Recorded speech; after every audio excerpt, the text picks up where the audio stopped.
ஆதியாகமத்தின் புத்தகம் 22 அதிகாரம் 15 முதலான வசனங்கள் 18 வரை. Genesis chapter 22 verse 15 to 18. வாசிங்க பார்க்கலாம். கர்த்தருடைய தூதனானவர் இரண்டாம் தரம் வானத்திலிருந்து ஆபிரகாமை கூப்பிட்டு நீ உன் புத்திரன் என்றும் உன் ஏக சுதன் என்றும் பாராமல் அவனை ஒப்பு கொடுத்து இந்த காரியத்தை செய்தபடியால் நான் உன்னை ஆசீர்வதித்து உன் சந்ததியை வானத்து நட்சத்திரங்களைப் போலவும் கடற்கரை மணலைப் போலவும் பெருகவே பெருக பண்ணுவேன் என்றும் உன் சந்ததியார் தங்கள் சத்துருக்களின் வாசல்களை சுதந்தரித்துக் கொள்வார்கள் என்றும் நீ என் சொல்லுக்கு கீழ்ப்படிந்தபடியினால் உன் சந்ததிக்குள் பூமியில் உள்ள சகல ஜாதிகளும் ஆசீர்வதிக்கப்படும் என்றும் என் பேரில் ஆணையிட்டேன் என்று கர்த்தர் சொல்லுகிறார் என்றார். ஒரு அல்லேலூயா சொல்லுங்க.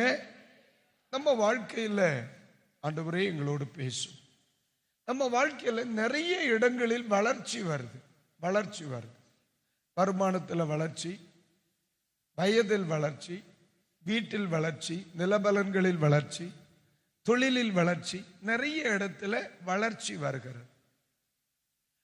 அதே மாதிரி நான் இந்த பகுதியில் தேவனது ஆசீர்வாதங்களிலும் வளர்ச்சி இருக்கிறதை பார்க்கிறேன். என்ன அப்படின்னா, ஏற்கனவே ஆதியாகமத்தின் புத்தகம் 12 அதிகாரத்தில் 1, 2, 3 வசனங்களை படிக்கும் பொழுது உன்னை நான் ஆசீர்வதித்து உன்னை பெருக பண்ணுவேன், நீ ஆசீர்வாதமாய் இருப்பாய்.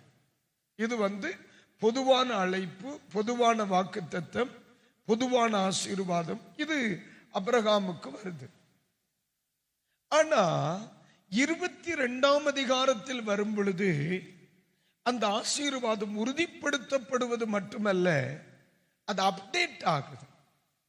எல்லாவற்றிலும் வளர்ச்சி வருகிறது போல தேவ ஆசீர்வாதத்திலே என்ன வருது?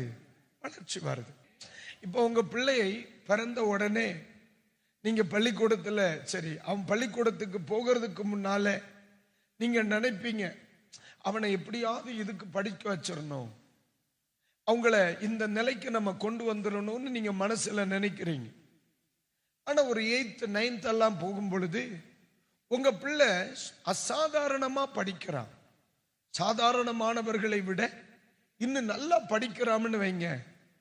நீங்க முதல்ல நினைச்சிருப்பீங்க பிள்ளை இன்ஜினியர் ஆக்கி வரணும் அப்படின்னு நீங்க நினைச்சுதான் டிராவல் ஆரம்பிக்குது. ஒரு 8th 9th எல்லாம் வந்த உடனே மனசு சொல்லுது, என் பிள்ளை மற்றவர்களை போல அல்ல, நல்லா படிக்கிறானே, என் பிள்ளைய டாக்டர் ஆக்கினான்னு. நீங்க நல்லா கவனிக்கணும். உங்களுடைய பிள்ளையின் ஏதோ ஒரு திறமை அவனை குறித்து நீங்கள் வைத்திருக்கிற அந்த நினைவை என்ன செய்துகிறது? மாற்றுகிறது. இன்ஜினியரா இருக்கட்டும் அப்படி நினைச்ச நீங்க இல்ல அவன் டாக்டரா இருக்கட்டும் நினைக்கிறீங்க. அப்டேட் ஆகுது. எது? நினைவுகள், வாக்குத்தத்தம், உங்க மேல வைத்திருக்கிற திட்டம். அதே மாதிரி தான் நீங்களும் நானும் தேவனுக்கு முன்பாக நடந்து கொள்ளுகிற சில விதங்கள் நம்முடைய ஜீவிதத்தில் வருகிற ஆசீர்வாதங்களை அப்டேட் பண்ணும் என்பதை மறந்துவிடக்கூடாது. அல்லேலூயா. இப்ப சொல்லுவாங்க, ஆண்டவர் எனக்கு ஒன்னும் செய்யல. இப்ப நான் கேட்கிறேன், நீ என்ன செய்தேன்? என் கேள்விக்கு உன்னுடைய உத்தரம். இந்த ஆபிரகாம் பாருங்கள், அவர் அழைக்கப்படும் பொழுது ஒரு ஆசீர்வாதத்தோடு அழைக்கப்படுகிறார். 22 வசன பகுதிகளில், அதிகார பகுதிகளில் அவருடைய ஆசீர்வாதத்தை தேவனே முன்வந்து அவருக்கு சொல்லுகிறார். தேவனே முன்வந்து பிளஸ் பண்றார். தேவனே முன்வந்து அப்டேட் பண்றார். அப்ப இந்த இடத்துல ஆபிரகாம் இந்த வாக்குத்தத்த அப்டேட்டிங் அவர் எதிர்பார்க்கல, ஆண்டவரே முன்வந்து செய்கிறார். காரணம், ஆபிரகாமனுடைய வாழ்க்கை தரம், வாழ்க்கை முறை ஆண்டவரை இன்னும் பேச வைக்கிறது, இன்னும் சொல்ல வைக்கிறது, இன்னும் வாழ்த்த வைக்கிறது, இன்னும் ஆசீர்வதிக்க வைக்கிறது. அப்போ என்னுடைய வாழ்க்கை ஆண்டவருடைய வாயை திறக்க வைக்கும். ஒருமுறை கூட எனது வாழ்க்கை ஆண்டவரது வாயை எனக்காக திறக்க வைக்கும். இப்ப இந்த இடத்துல நான் பார்க்கிறேன், அவர் என்ன சொல்லுகிறார் பாருங்க. நான் உன்னை ஆசீர்வதிக்கவே ஆசீர்வதித்து உன் சந்ததியை வானத்து நட்சத்திரங்களைப் போலவும் கடற்கரை மணலை போலவும் பெருகவே பெருக பண்ணுவேன் என்று உன் சந்ததியார் தங்கள் சத்துருக்களின் வாசல்களை சுதந்தரித்துக் கொள்ளுவார்கள். 12ஆம் அதிகாரத்தில் இந்த வார்த்தை இருக்கு இல்ல? இந்த வார்த்தை 12ஆம் அதிகாரத்தில் இருக்காது. வானத்தின் நட்சத்திரங்களை போல உன் சந்ததியை பெருக பண்ணுவேன், இந்த வார்த்தை 12ஆம் அதிகாரத்தில் இருக்காது. உன்னை ஆசீர்வதிக்கவே ஆசீர்வதிப்பேன், அது இருக்கும். ஆனா உன் சந்ததியை எந்த அளவிற்கு ஆசீர்வதிப்பேன் அப்படின்னு இருக்காது. உன் பிள்ளைகள் எந்த அளவிற்கு ஆரோக்கியமாக அதிகாரம் உள்ளவர்களாக இருப்பார்கள், அது அங்கே இருக்காது. அப்ப 12ஆம் அதிகாரத்திலே சொல்லப்பட்டது 22ஆம் அதிகாரத்திற்கு வரும் பொழுது அப்டேட் ஆகுது. வாக்குத்தத்தம் அப்டேட் ஆகுது, ஆசீர்வாதம் அப்டேட் ஆகுது. காரணம் என்ன? தேவ மனிதனாகிய அப்ரகாமனுடைய சுபாவமும் அப்டேட் ஆயிட்டு. அல்லேலூயா. நான் எனது கிரியையில் அப்டேட் ஆகணும், ஜெபத்தில் அப்டேட் ஆகணும், ஆராதனையில் அப்டேட் ஆகணும், சுவாசத்தில் அப்டேட் ஆகணும். நான் செய்வதை செய்யும் பொழுது ஆண்டவர் செய்ய வேண்டியதை அவர் தானாகவே செய்வார். ஒரு நாளும் யாருடைய ரெக்கமெண்டேஷனும் தேவை கிடையாது. ஆண்டவருக்கு ரெக்கமெண்டேஷன் வேண்டாம். காரணம் என்ன? அவர் இருதயங்களை அறிகிறவர். 18ஆம் வசனத்தில் சொல்லப்படுகிற வார்த்தை என்ன? வார்த்தை என்ன? என்ன சொல்லுகிறார்? நீ என் சொல்லுக்கு கீழ்ப்படிந்த. அப்போ இன்னைக்கு நீங்க நல்லா கவனிங்க. உங்களுடைய வாழ்க்கையில் ஆசீர்வாதத்தை விரும்புகிறவர் கர்த்தர். நான் மறுபடியும் சொல்றேன், இந்த சொல்லை கேட்கிற, சத்தத்தை கேட்கிற எல்லாருக்கும் சொல்றேன், இஸ்ரவேலை ஆசீர்வதிப்பதே கர்த்தருக்கு பிரியம். ஆமா, இந்த இடத்தில் இருக்கிற சின்னவர்களாகட்டும் பெரியவர்களாகட்டும், அடையாளப்படுத்தப்படுகிறவர்களாகட்டும் மறைவிடத்தில் வாழ்கிறவர்களாகட்டும், எல்லாரையும் பார்த்து சொல்லுகிறேன், உங்களையும் என்னையும் ஆசீர்வதிப்பது எனது தெய்வத்திற்கு பிரியம், ஆண்டவருக்கு பிரியம். ஆனால் உங்களுடைய ஆசீர்வாதத்தை விரும்பாதவன் உண்டா இல்லையா பூமியில? ஆறு? எனக்கு அனந்தரித்தியோ? இவர்கள் யாரும் அல்ல, இவர்கள் யாரும் அல்ல, மனிதர்கள் அல்ல. என் ஆசீர்வாதத்தை 1% கூட விரும்பாத ஒருவன் உண்டு, அவன் பிசாசு. அவன்தான் பிசாசு. இவன் என்ன செய்வான்? உங்க ஆசீர்வாதத்தை தடுக்க மாட்டான். இவன் என்ன செய்வான் தெரியுமா? ஆசீர்வாதம் வருகிற வழியை அடைப்பான். இதுதான் பிசாசனுடைய தந்திரம். பிசாசனுடைய தந்திரம் இது. உங்களுடைய ஆசீர்வாதத்தை தடுக்க மாட்டான். அவன் நீங்க சோறு எடுத்து சாப்பிட போறீங்க, கைய பிடிச்சு சாப்பிடாதேன்னு சொல்ல மாட்டான். அவன் எங்க வேலை செய்வான் தெரியுமா? இந்த அரிசியை வருகிற வழிய அடைச்சிருவான். அவனுடைய வேலையே அது. நீங்க ஆசீர்வதிக்கப்படுவதற்கு காரணம் கீழ்ப்படிதல். உன் குடும்பம் ஆசீர்வதிக்கப்படுவதற்கு காரணம் கீழ்ப்படிதல். இதை பிசாசு பார்க்கிறான். இவன் வசனத்திற்கு கீழ்ப்படிஞ்சா இவன் குடும்பம் ஆசீர்வதிக்கப்படும், தேவனுடைய வார்த்தைக்கு கீழ்ப்படிஞ்சா இவன் குடும்பம் ஆசீர்வதிக்கப்படும். இது யாருக்கு தெரியும்? அவனுக்கு தெரியும். அதனால உங்க கடைக்கு வரமாட்டான், உன்னை வண்டியில் அவன் யாரும் நிக்க மாட்டான். அந்த அளவுக்கு அந்த பேப்பர் ரிஸ்க் எடுக்க மாட்டான். அவன் என்ன செய்வான் தெரியுமா? கர்த்தர் உங்களோடு பேசுகிற, ஆண்டவர் உங்களுக்கு சொல்லித் தருகிற வார்த்தைகளுக்கு உங்களை கீழ்ப்படிய விட மாட்டான். நம்முடைய ஜீவிதத்தை கீழ்ப்படிய விட மாட்டான். அவனுக்கு தெரியும், பெற்றோருக்கு கீழ்ப்படிந்தால் பிள்ளைகள் ஆசீர்வதிக்கப்படுவார்கள், பாஸ்டருக்கு கீழ்ப்படிந்தா விசுவாசி ஆசீர்வதிக்கப்படுவார், தெய்வத்திற்கு கீழ்ப்படிந்தா தலைமுறை ஆசீர்வதிக்கப்படும். இது அவனுக்கு தெரியும். இப்போ ஆசீர்வாதத்தை தடுக்கணும்னா அவனுடைய வாழ்க்கையில் ஒரு சின்ன சாப்ட்வேரை இன்ஸ்டால் பண்ணிட்டா போறோம். என்னது? கீழ்ப்படியாமை. சொல்லுங்க அந்த வார்த்தைய. அல்லேலூயா. என்ன பைபிள் சொல்லுது? கீழ்ப்படியாமையின் பிள்ளைகளின் மேல் தேவ கோபாக்கினை வந்துரும். அப்ப அதனால இவன் என்ன செய்வான்? தனி நபர்களுக்குள்ளே சின்னதா கீழ்ப்படியாமையை விதைக்க ஆரம்பிப்பான். முதல்ல சின்ன சின்ன காரியத்துல கீழ்ப்படியாமை, அப்புறம் கொஞ்சம் கொஞ்சம் கொஞ்சம் அது வளருது, அது வீட்டில் வளருது, அது சபையில வளருது. கடைசியில் அவன் யாரா மாதிரா எனக்கு தெரியும் சோழிய பாருங்கிற அளவுக்கு வந்துடுதான். அப்ப நீங்க நல்லா கவனிக்கணும்.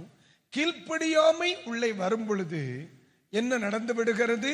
ஆசீர்வாதம் அப்டேட் ஆகாது, வாக்குத்தத்தம் அப்டேட் ஆகாது, வளர்ச்சி வர வேண்டிய இடத்துல வளர்ச்சி வராது, உயர்வை எதிர்பார்க்கிற இடத்துல உயர்வு வராது. அப்ப நம்ம என்ன செய்வோம்? கோயிலுக்கு போறனே, ஆராதனைக்கு போறனே, ஆண்டவருடைய சமூகத்துக்கு போறனே, தேவ சமூகத்துக்கு போறனே, எனக்கு என்ன கிடைச்சுன்னு சொல்லி ஆண்டவரை குறை சொல்ல வைப்பான். அவனுடைய கீழ்ப்படியாமை அவனுக்கு தெரியாது. அதுதான் என்னைக்குமே பிசாசு செய்கிற ஒரு தந்திரம். நம்ம செய்கிற தவறு நமக்கு தெரியாது. தன் பிழையை உணர்கிற அந்த இருதயம் இருக்காது. அம்மா உங்க முன்னாடி வந்து, மக்களே ரொம்ப கஷ்டமா இருக்குடா, உனக்கு இப்ப இது வேண்டான்னு அம்மா சொல்லும் போது இருதயம் உடையும். அப்பா ஃபீல் பண்ணும் பொழுது இருதயம் உடையும். நம்மை நடத்துகிற ஆவிக்குரிய பெற்றோர் இருதயம் உடையும் பொழுது நம்முடைய இருதயம் கண்டிப்பா அதை பார்க்கும் பொழுது இருதயம் உடையும். என்ன சொல்லும்? அம்மாவை கஷ்டப்படுத்த கூடாது, அப்பாவை கஷ்டப்படுத்த கூடாது, நம்மை நடத்துகிற தேவ ஊழியர்கள் நம்மை குறித்து வருத்தப்படக்கூடாது, நம்முடைய மனைவி, நம்முடைய புருஷன், நம்முடைய பிள்ளைகள், நம்முடைய பெற்றோர் இவங்க வருத்தப்படக்கூடாது. இருதயம் உடையும். அதே நேரத்தில் அந்த கீழ்ப்படியாமைக்கு பின் பிசாசனுடைய தலையீடு இருக்குமானால் என்னதான் நீங்க அவனுக்கு உபதேசம் பண்ணினாலும், இந்த செவிட்டு விரியம் பக்கத்துல போய் நீ எவ்வளவுதான் பிப்பி ஊதினாலும் ராம் முழுவதும் கதை கேட்டுட்டு இவனுக்கு அவன் யாருன்னு கேட்டா அவன் சித்தப்பைன்னு சொல்லுவான். இது உங்களுக்கு தெரியும், தெரியாதவர்களுக்கு அது வேண்டாம், அது இப்ப சொல்ல முடியாது. அப்ப நீங்க நல்லா புரிஞ்சுக்கிடணும். கீழ்ப்படியாமைக்குள் பிசாசின் தலையீடு இருக்குமானால், கீழ்ப்படிதல் என்று சொல்லுகிற ஜீவிதத்துக்குள் பிசாசின் தலையீடு இருக்குமானால், தோத்திர இணங்குகிற இருதயம் இருக்காது. அது எதுக்கும் என்ன பேசுங்க, அது எதுக்கும். பிள்ளைகளே நல்லா கவனிக்கணும். கீழ்ப்படிதல் உயர்வையும் கீழ்ப்படியாமை தாழ்வையும் கொண்டு வரும். சின்ன சின்ன காரியத்தை வீடுகள்ல நம்ம பழகி சின்ன சின்ன, அதனாலதான் பேரண்ட்ஸ் சொல்லுவேன், சின்ன காரியத்துல கீழ்ப்படியாமைய காணும்பமே சிட்சித்து பழகணும். பிள்ளை தானே சொல்லி விடப்படாது, பிள்ளை தானேன்னு சொல்லி விடப்படாது. அந்த சின்ன சின்ன காரியங்களில் கீழ்ப்படியாமை வரும் பொழுதே சிட்சித்து பழகினால், இப்போ அம்மா சிட்சிக்கும், அப்பா சொல்லுவார், தோத்திர பிள்ளை என்ன அப்படித்தான் இருக்கும், வளருமை சரியாகும். வளருமை சரியாவதில்லை, வளருமை அவன் சரியாக்குவாய். அதனாலதான் பைபிள் சொல்லுது, பிள்ளையானவனை அவன் நடக்க வேண்டிய வழியில் நடத்து, முதிர் வயதிலும் விடாதிருப்பான். கைகளை உயர்த்தி வரலையிலுயா சொல்லுங்க. அப்ப நம்ம ஏன் சிலரால் கீழ்ப்படிய முடியல? பிசாசின் தலையீடுகள் ஒரு மனிதனில் வருமானால் அவனை கீழ்ப்படிய அதை விடாது. ஏற்கனவே நான் ஒரு தடவை சொல்லியிருக்கேன், பெருமை உள்ளே இருந்தால் அவனால கீழ்ப்படிய முடியாது. உள்ள பெருமை இருக்குமானால் சங்கீதம் 35:26 படிங்க. 35:26 படிங்க சீக்கிரமா. எனக்கு நேரிட்ட ஆபத்துக்காக சந்தோஷிக்கிறவர்கள் ஏகமாய் வெட்கி நாணி எனக்கு விரோதமாய் பெருமை பாராட்டுகிறவர்கள் வெட்கத்தாலும் லட்சையாலும் மூடப்பட கடவர்கள். இந்த வார்த்தையை நான் சும்மா ஒரு வேர்டுக்கு தான் நான் எடுக்கிறேன். ஒரு மனிதனுக்குள்ள அகந்தை அல்லது மனமேட்டிமை அல்லது பெருமை இருக்குமானால் அவனால கீழ்ப்படிய முடியாது. அதனால் அவனுக்கு என்ன சம்பவிக்கும்னா, அவனுக்கு வரவேண்டிய ஆசீர்வாதங்களை ஒரு நாள் அவன் இழந்து நிற்பான், அவன் இழந்து நிற்பான். இன்னைக்கு இருக்கிறத ஒண்ணும் பார்க்கண்டா, கீழ்ப்படியாமை என்பது ஜீவிதத்தில் வந்துட்டுண்டுன்னா மக்களை இன்னல்லது நாளை அவன் பெற வேண்டிய சகல ஆசீர்வாதங்களையும் அவன் இழந்து அவன் தனித்து நிற்கும் நாட்கள் வரும். அந்த இடத்துல பிசாசு கொண்டு விட்டுருவாய். அதனாலதான் கீழ்ப்படியாமை தவிர்க்கப்பட வேண்டும். அல்லேலூயா. பெருமை கீழ்ப்படிய விடாது, பெருமை கீழ்ப்படிய விடாது. இன்னைக்கு நம்ம படிச்சோம் ரோமர் 12:2. இந்த 2 நான் முன்னால பேசி இருக்கேன். புதிதாக்கப்படாத மனம் கீழ்ப்படிய விடாது. மனதில் மாற்றம் ஏற்படாதவர்கள், நம்ம ஜீவிதத்தில் எங்க மாற்றம் வருதோ இல்லையோ, மனம் மறுரூபமாகணும். சொல்லுங்க அந்த வார்த்தையை. அதாவது இருதயம் நொறுங்குண்டவர்களுக்கு கர்த்தர் எப்படி இருக்கிறாராம்? சமீபமா இருக்கார். இருதயம் நொறுங்குண்டவர்களிடத்துல போய் உடைஞ்ச இருதயம், மறுரூபமாக்கப்பட்ட இருதயம் அப்படின்னா ஆங்கிலத்தில் இந்த வேர்டு சரியான்னு எனக்கு தெரியல. ஃபிளெக்சிபிள் ஹார்ட், மிருதுவான இருதயம் இருக்கிறவங்கள்ட்ட போய் மக்களை இதை செய்வீங்களான்னு கேட்டா மறு பேச்சு இருக்காது. அதே நேரத்தில் இருதய கடினம் கொண்ட ஒருவனிடத்துல போய் நீங்க என்னதான் பிரயாசப்பட்டு அவனிடத்துல போராடி அவனிடத்துல சொல்லி கொடுத்தாலும் ஆமீன், மனம் மறுரூபப்படாத மனம் கீழ்ப்படிய சம்மதிக்காது. இதனால என்ன நடக்கும்னா, நாளை உயர்ந்திருக்க வேண்டிய நாம் உயர்ந்திருக்க முடியாமல் போய்விடும். வாழ்ந்திருக்க வேண்டிய நாம் வாழ்ந்திருக்க முடியாமல் போய்விடும். பிரகாசிக்க வேண்டிய நாம் பிரகாசிக்க வேண்டிய ஆமென் முடியாமல் போய்விடும். அல்லேலூயா. சில காலங்கள் கடுமையான முயற்சியில ஓடுமே தவிர தேவனுடைய ஆசீர்வாதம் ஜீவிதத்தில் வெளிப்படாது. அல்லேலூயா. நாம் பலமுறை பிணக்கமா இருக்கப்படாது, சிநேகமா போகணும், பேசணும், அம்மிட்ட பேசணும், சகோதரங்கள்கிட்ட பேசணும். பிரிவினை ஆகாதுன்னு சொன்ன பிறகும் இத்தனை வருஷமும் அந்த சண்டையை வழக்கை நீ சுமக்கிறாய் என்றால் உன்னுடைய சிரசில் ஆமென் தேவனுடைய ஆசீர்வாதம் விலகி நிற்கும். மனசிலாக்கணும். அல்லேலூயா. விளையாட்டு அல்ல. நாம் வளருகிறது போல நம்முடைய ஆசீர்வாதம் வளரணும். நாம் உயர்கிறது போல நம்முடைய ஆசீர்வாதம் என்ன செய்யணும்? உயரணும். அதற்கு இன்னும் கீழ்ப்படிதல், இன்னும் கீழ்ப்படிதல், இன்னும் கீழ்ப்படிதல். அல்லேலூயா. நம்ம ஜீவிதத்தில் எல்லாம் வளருகிறது போல கீழ்ப்படிதலும் வளரணும். இப்போ புரிகிற மாதிரி சொல்லட்டா, ஈசாக்கு எத்தனை பேருக்கு தெரியும்? நம்ம சபையில் ஐசக் உண்டா? ஈசாக்கு ஒருத்தர் உண்டு, பார்வதிபுரம்காரர், சவுதி அரேபியால இருக்கார். லைவ்ல பார்க்கிறோம் இருக்காங்க. ஆனா நம்முடைய வேதாகமத்து ஈசாக் ஒரு 10 அல்லது 11 வயசில் அப்பா எங்க கூட்டிட்டு போறார்? 22ஆம் அதிகாரத்தில், ஆதியாகமம் 22இல் எங்க கூட்டிட்டு போறார்? மோரியா மலைக்கு. எதற்கு? தன்னை பலியிட. ஒரு 10 அல்லது 11 வயசுல தன்னை பலியிடுவதற்கு அப்பா கூட்டிட்டு போறார். நான் ஏற்கனவே அதை சொல்லி இருக்கேன். எப்ப 10-11 வயசு பையனை காலை கட்டி கையை கட்டி பலிபீடத்துக்கு முன்னால படுக்க வைக்குமா அந்த குழந்தைக்கு தெரியுமா தெரியாதா அடுத்து எங்க அப்பா என்ன போட போறான்னு? ஏன்னா இதுக்கு முன்னால எத்தனை முறை அந்த பிள்ளை தகப்பன் பலி செலுத்துவதை பார்த்திருப்பாரா இல்லையா? பார்த்திருப்பார். அதே நேரத்தில் அந்த பிள்ளை 11வது வயதில் 10வது வயதிலே காலகட்டங்களிலே என்ன செய்கிறார்? அந்த கீழ்ப்படிதல் இருக்குதா இல்லையா? சரி, ஈசாக்கு எப்ப கல்யாணம் பண்ணினார்? 40 வயசுல. பொண்ணு பார்க்க 6 போனா. வீட்டு வேலைக்காரர் போயிட்டு வாரார். அப்பா சொல்லி விடுதார், தோத்திர உன் கூட வருகிற தேவ தூதன் போவார், உனக்குன்னு ஒரு வாழ்க்கையை அவர் கூட்டிட்டு வருவார், நீ கிளம்புன்னு சொல்லிட்டு யாரு? வேலைக்காரர் அனுப்புறார். பிள்ளையினுடைய மனநிலை என்ன?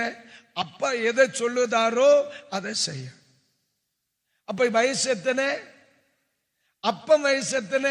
அப்பனே வயசு அல்ல, 10 வயசுல கீழ்ப்படிதல், 2வது 40 வயசுலையும் கீழ்ப்படிதல்.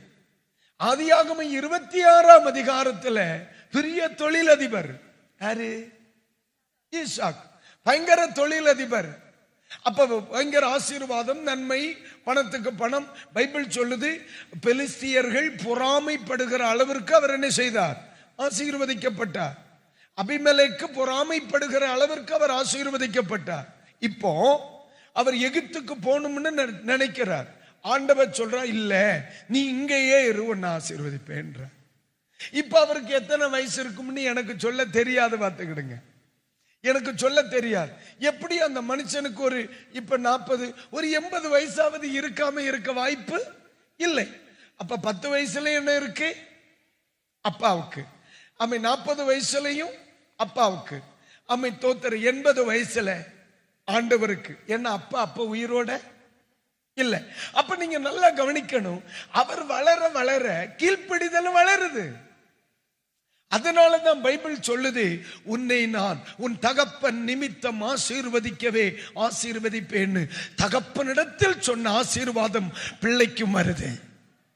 நான் சொல்லுது எத்தனை பேருக்கு புரியுது? அல்லேலூயா. இது என் தகப்பனிடத்தில் சொன்னது. ஆமா, உன் கீழ்ப்படிதல் அப்பாவினிடத்தில் இந்த கீழ்ப்படிதல் பிள்ளைக்கு வந்து, பிள்ளையினிடத்தில் இந்த கீழ்ப்படிதல் அவனுடைய பிள்ளைக்கு வந்து, அப்ப கீழ்ப்படிதல் வளர வளர வளர ஆசீர்வாதம் வளரும், உயர்வு வளரும், பிசினஸ் வளரும், ஆத்மீகம் வளரும். அவன் வளர்ந்துகிட்டே போறான்னு சொல்லி கடிக்க நிக்கப்படாது. அவன் கீழ்ப்படிய தெய்வம் அவனை வளர்த்துவார். அல்லேலூயா. கீழ்ப்படிதல் வளரும், ஆசீர்வாதம் வளரும். கீழ்ப்படிதல் வளரும், உயர்வு வளரும் வளரும். நீங்க இன்னும் ஆசீர்வதிக்கப்படணும், இன்னும் உங்க குடும்பம் ஆசீர்வதிக்கப்படணும். அல்லேலூயா. சிலர் நினைக்கிறாங்க, அப்பா இனி ஒண்ணு பெய் சேர்ந்தா போறோம், இதெல்லாம் போறோம். அப்படி என்ன இருக்கிறீங்களோ? எனக்கு அப்படி தெரியலையே. அல்லேலூயா. போதும் என்ற மனதுடனே கூடிய தெய்வ பக்தி. ஆமா, ஆண்டவர் சொல்லுகிற கீழ்ப்படிமா, இன்னும் ஒண்ணு நான் ஆசீர்வதிப்பேன். ஆமே.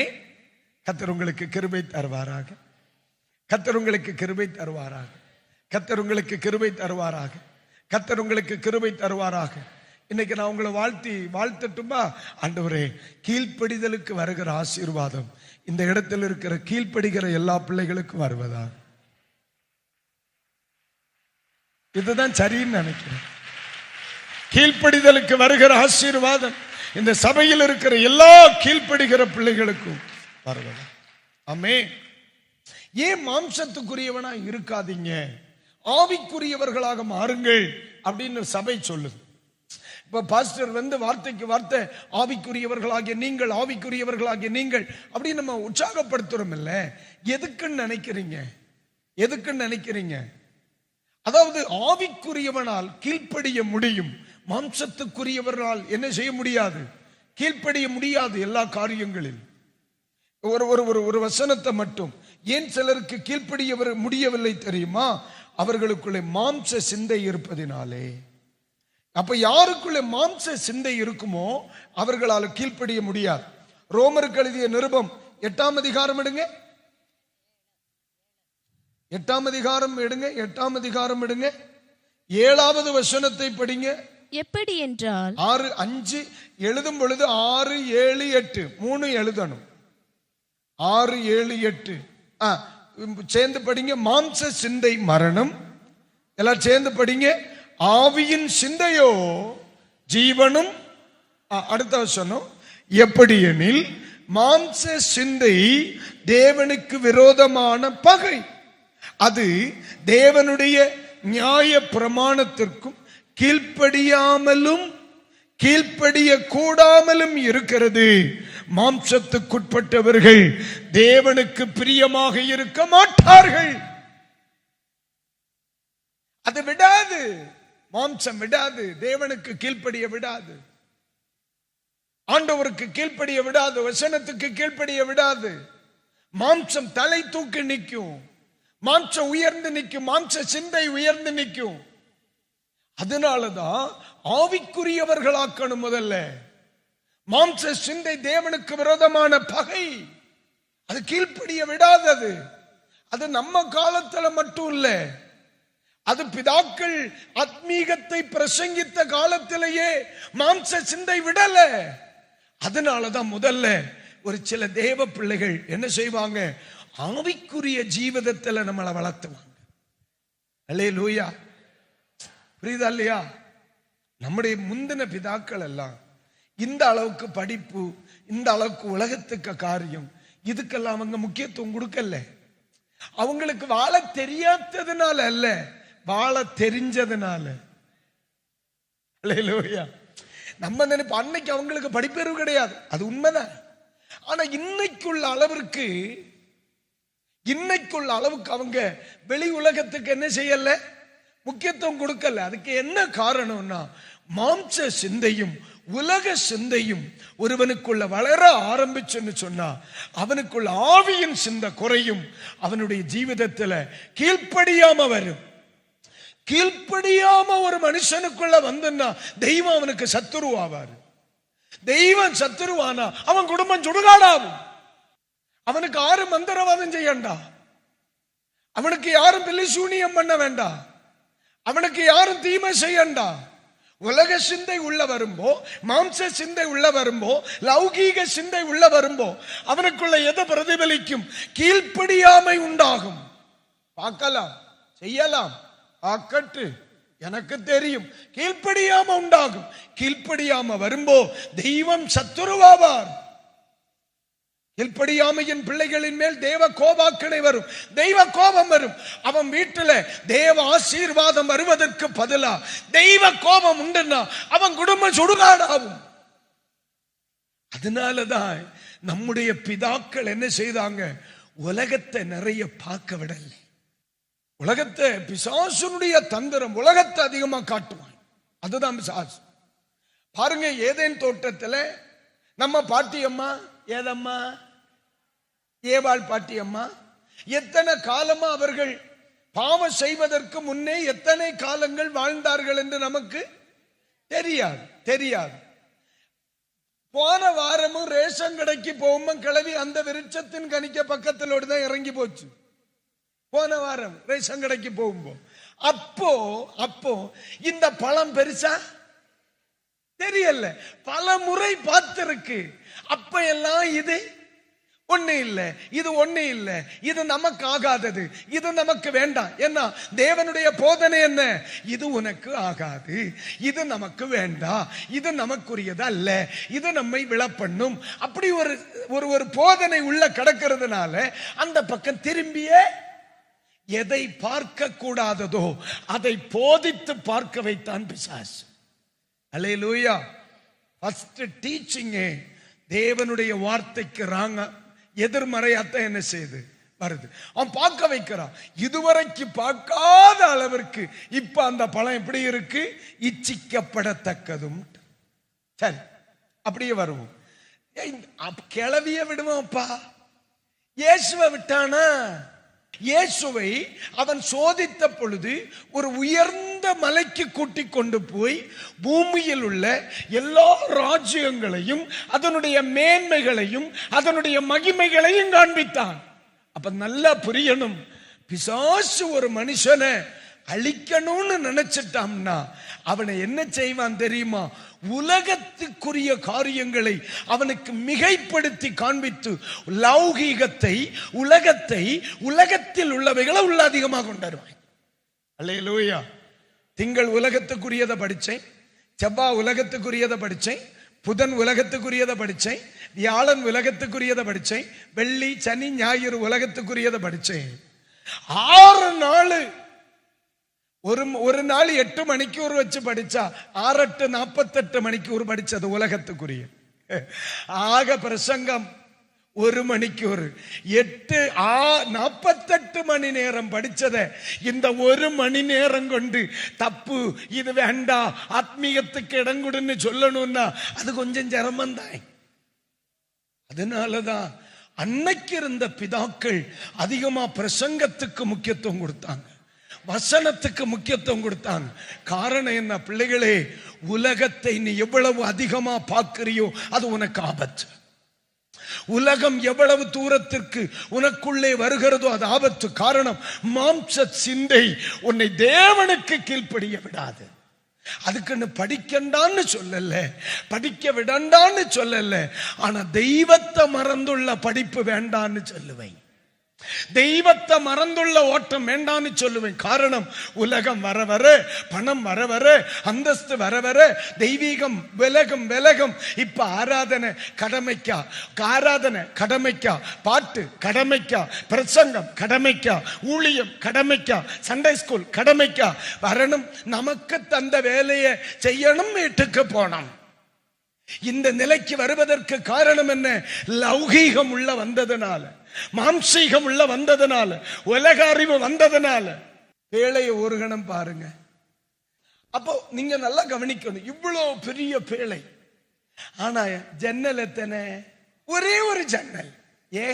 நீ உலகத்தை பார்க்கண்டா, நீ பார்க்கண்டா வெளிய, நீ உலகத்தை பார்க்கண்டா. உள்ள யானை உண்டு, ஜன்னல் இல்லை.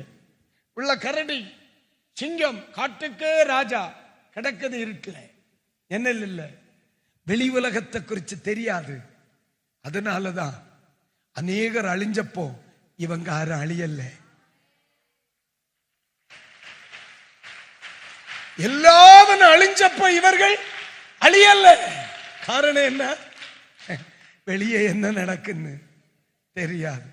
எனக்கு தெரியும். ஒருத்தர் உள்ள வர சொன்னார், ஒருத்தர் உள்ள வர சொன்னார். கதவு திறக்கிறது வரையிலும் கர்த்தரை மட்டும் பார்க்க சொன்னார். அல்லேலூயா. புரியுதாம்மா? உலகாரியனும் உலகாரியனும் எல்லாரியனும் எல்லாரியனும் சொல்லும்போ நீ நாசமா பாருது, உனக்கு அறியாது. எல்லாம் நஷ்டப்பட்டு நடுத்தருவில் நிற்கும் வந்தா நமக்கு தெரியும் நம்ம தோற்று போனோம். சிம்சோனுக்கு அப்படித்தானே, அபிஷேகம் எல்லாம் இழந்து எல்லாம் போறது வரைக்கும் தன்னிடத்தில் இந்த கிருபை போனது தெரியாது, அபிஷேகம் போனது தெரியாது, அழைப்பு போனது தெரியாது, தரிசனம் போனது தெரியாது. காரணம் என்ன? தோத்திரம். பெலிஸ்திய தேசத்துக்கு நேரா பெரிய ஜன்னல் கிடந்து, அந்த ஜன்னல்ல மேக்சிமம் பியூட்டியா இருக்கிற கேர்ள்ஸ் தான் தெரிவாங்க. அந்த ஜன்னல் திறந்து கிடந்ததுனால தன்மேல் இருந்த அபிஷேகம் போனது தெரியல, தன்மேல் இருந்த கிருபை போனது தெரியல, தன்மேல் உள்ள அழைப்பு போனது தெரியல. தன் ஜீவிதத்தில் கீழ்ப்படியாமை தலை விரித்து ஆடுனது அது தெரியல. அதனாலதான் சொன்னார், சில ஜன்னல் எல்லாம் பூட்டுனா கரை சேரலாம்.